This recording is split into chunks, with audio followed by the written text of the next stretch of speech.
Egunon Maurice, Egunon. est-ce que tu peux te présenter en quelques mots? Non, Non, je ne peux pas pas envie- me pas envie présenter, de se présenter. ni en quelques mots, ni en peu de mots. Moi je suis là, je passais, tu m'as demandé d'apporter des éléments. Je suis un ami de la Water Family, mais qui ne l'est pas en réalité. Du coup, on est là un petit peu parce qu'on va lancer un nouveau programme pédagogique qui va s'appeler Terre-Océan. Et Terre-Océan, le but c'est de montrer qu'un petit peu tout est lié. Il me semble que c'est un domaine que tu maîtrises, les relations. Alors j'ai des instructeurs particuliers dans ces domaines par mes voyages, qui fait qu'aujourd'hui je ne fais que passer ce que j'ai reçu en réalité de gens qui savent par d'autres biais d'apprendre le savoir que le nôtre. Et non seulement la Terre et l'océan sont liés, mais en fin de compte, quand on dit Water Family, on parle de la grande famille qui fait que cet océan derrière nous n'est pas une masse d'eau, mais un organisme vivant. Ce n'est pas une masse d'eau que nous polluons, c'est un organisme vivant auquel nous manquons de respect. Et ce faisant, nous nous manquons de respect à nous-mêmes. Nous qui sommes faits à 75% d'eau salée, et nous qui à l'origine des temps sommes sortis de cette masse d'eau, de cette mer, comme son nom l'indique, la mer de toutes choses. Donc dans Water Family, il faut comprendre le cercle d'amis, de relations, la famille autour de cette association. Mais il y a aussi le double langage, la double compréhension et le double langage au bon sens du terme qui dit que tout être vivant fait partie de la famille de l'eau. Donc c'est un peu avec mon petit marteau, c'est le clou que j'essaye d'aider à enfoncer pour y accrocher un joli cadre qui permette à nos enfants de rêver. Permettre aux enfants de rêver, c'est vraiment un sujet qu'on aime beaucoup à la Water Family. Il y a beaucoup d'éducation à l'environnement, environnement, c'est pas un très joli mot, je sais pas ce que tu en penses. Ben disons que les gens qui aiment la langue française aiment pas trop environnement parce que c'est un anglicisme alors que nous disposons de la formule milieu ambiant qui est parfaite et qui est plus juste parce que le milieu ambiant c'est le milieu dans lequel nous sommes plongés. L'environnement c'est la façon de se détacher de ce qui nous entoure pour mieux souvent croire que nous allons en devenir les maîtres. Et oui, il y a un débat dans le monde, non pas le monde intellectuel, mais le monde de la pensée profonde, qui fait dire par exemple à Philippe Descola, le très grand anthropologue français, la nature ça n'existe pas. La nature c'est une invention de l'Occident. Ça n'est pas la nature. C'est le vivant, ce à quoi nous appartenons. Ce vent qui vient léger, c'est pas la nature. Sans lui, pas de vie. La graine n'ira pas plus loin, le pollen ne sera pas. Donc tout est lié, pas seulement sur un plan poétique, même si c'est très important d'avoir une poétique du monde.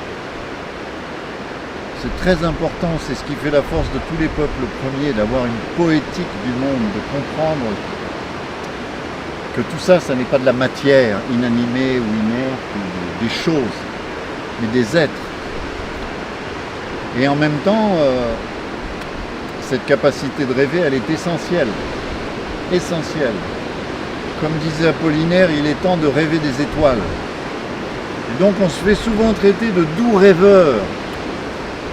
Mais vois bien qui nous traite de doux rêveurs. Eux-mêmes incarnent le monde d'avant, mais définitivement. Donc il faut avoir des rêves pour les générations qui viennent, en être les porteurs nobles, dignes, fiers, tant que possible. Et ce qu'on apprend du monde indien, de tout le monde indien, les Yanomami, les Kayapo du sud, les Lakota et les Ponca du nord, c'est que quand on rêve un rêve très très fort, il finit par s'accomplir. Le rêve aussi des aborigènes.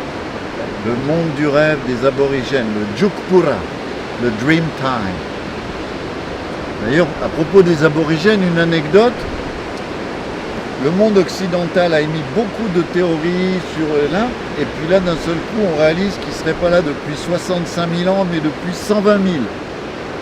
Donc tout ça est balayé du jour au lendemain. Donc vous êtes aussi l'association, nous sommes confrontés à des réalistes qui nous renvoient à chaque fois au même...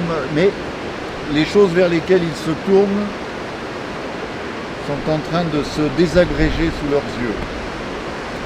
Donc il est temps que les réalistes dans ce monde n'ont pas toujours tout à fait leurs preuves. Ils ont eu les reines pendant longtemps, regardez où nous sommes.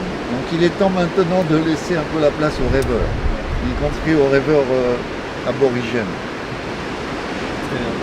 On parle beaucoup dans le vivant des relations d'entraide. Tous les êtres vivants, on est nous-mêmes faits d'entraide. On vit avec des bactéries, des milliards de bactéries, il y en a même plus dans notre corps que cellules. Est-ce que finalement, c'est pas ça le monde de demain, c'est cette entraide? Alors, je vais te surprendre, on pourrait dire ça, mais il faut maintenant rompre avec l'anthropomorphisme et l'anthropocentrisme. Nous ne sommes pas le centre de la création. Et nos valeurs, nos points de vue ne peuvent pas s'appliquer dans notre regard avec le vivant. Il est temps de, comme dit Nastasia Martin, il est temps de repenser un monde qui se repense lui-même. La grande solution à beaucoup de nos problèmes, c'est d'arrêter de croire qu'on va les résoudre. Le monde n'a pas besoin d'être sauvé. Le monde n'a pas besoin de sauveur. Henry Miller disait l'imbécile qui croit qu'il va sauver le monde est l'équivalent du stupide qui pense que... Bon, le monde n'a pas à être sauvé. L'entraide, hein. Non, c'est surtout l'organisation. Donc oui, bien sûr, il y a des phénomènes d'entraide. Il faut arrêter de croire que à l'hostilité, en répondant à l'hostilité, par l'hostilité, on va changer le monde. On ne change pas le monde comme ça. Comme dit John Trudell, un grand penseur sioux, nous ne voulons pas faire la révolution. Nous ne voulons pas changer le système. Nous voulons sortir du système. Nous ne voulons pas la révolution, nous voulons la libération pour nos enfants, pour qu'ils soient libérés d'un monde qui voit tout comme basé sur le principe d'hostilité. Alors c'est là où on en vient, comme tu le dis, à l'entraide, mais plus exactement à l'organisation, à la mutualisation.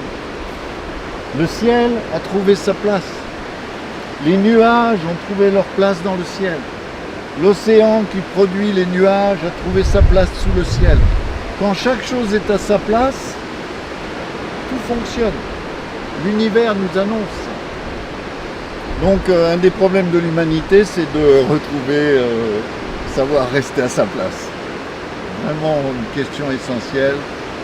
Retrouver notre place et y rester. Alors vous, votre place, le monde des associations, le monde associatif, la Water Family, tout le monde sait que dans toutes les familles, alors je ne dirais pas les familles basques, Borca, je ne sais pas, mais je suppute. Dans toutes les familles, il y a des dissensions. Il y a le cousin machin, la tante inter. Et puis arrivent des jours,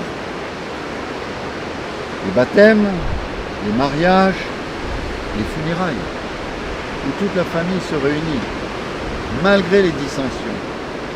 Donc la famille, c'est un monde qui réunit par-delà ce qui divise. Et là, c'est l'enjeu aujourd'hui, pour nous les Occidentaux. Est-ce qu'on va continuer de se morceler nous-mêmes entre petits morceaux ou est-ce qu'on est capable de se réunir? Donc le monde des associations, c'est un monde, c'est une œuvre, c'est un mouvement qui nous apprend comment se réunir au-delà des divergences, grâce aux divergences, avec les divergences, mais comment se réunir. Et si on ne peut pas se réunir autour de ça, alors rien, jamais ne nous réunira. Parfait. parfait. Merci beaucoup Maurice de nous d'avoir donné un petit peu de temps pour nous et puis pour l'association.